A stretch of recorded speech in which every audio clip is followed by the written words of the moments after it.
Réalisateur, scénariste, acteur, humoriste, présentateur télé, podcasteur, propriétaire d'une boutique de comics et de manière générale indécrottable nerd, Kevin Smith est probablement l'un des geeks les plus médiatiques du monde.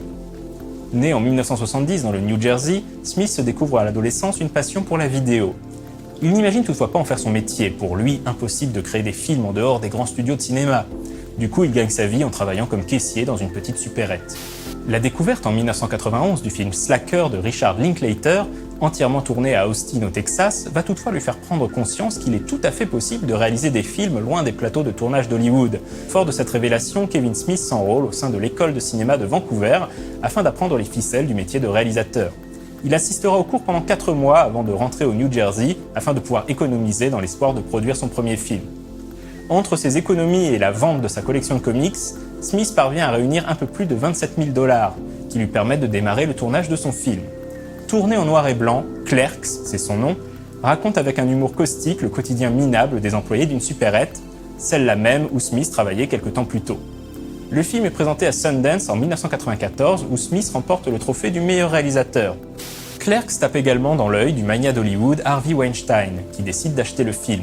Ce sera un carton qui rapportera plus de 3 millions de $ au box-office mondial. La carrière de Kevin Smith est lancée. Il alterne les films se déroulant dans le View-esque Universe, qui mettent en scène le même cast de losers attachants, et des films se déroulant dans leur propre continuité. Smith apparaît également dans ces films aux côtés de son ami d'enfance Jason Mewes. Ils forment le duo Jay et Silent Bob, qui feront par la suite de nombreuses apparitions clin d'œil dans divers films et clips. Smith sympathisera également avec des acteurs alors débutants comme Ben Affleck et Matt Damon. Ces films seront plus ou moins bien reçus. Si Chasing Amy et Dogma rencontreront un grand succès public et critique, et que Clerks 2 sera bien accueilli, en particulier par les fans de cet univers, d'autres films comme Mallrats, Jay et Bob Contre-Attaque et surtout Jersey Girl recevront un accueil plus tiède, sinon glacial. À partir de là, la carrière cinématographique de Kevin Smith va prendre du plomb dans l'aile, et aucun des films qui suivront ne fera l'unanimité, quand ils ne sont pas tout simplement descendus en flèche par la critique. Ces échecs mettront un terme à sa collaboration avec Harvey Weinstein. Cela fait des années que Kevin Smith cherche à réaliser Clerks 3 ou Mallrats 2, mais pour l'instant, aucun de ses projets ne s'est concrétisé. Ces dernières années, Smith a rencontré davantage de succès en tant que scénariste de comics. C'est ainsi qu'il a ressuscité Green Arrow, écrit quelques très bonnes histoires de Batman et remis au goût du jour le Frelon Vert.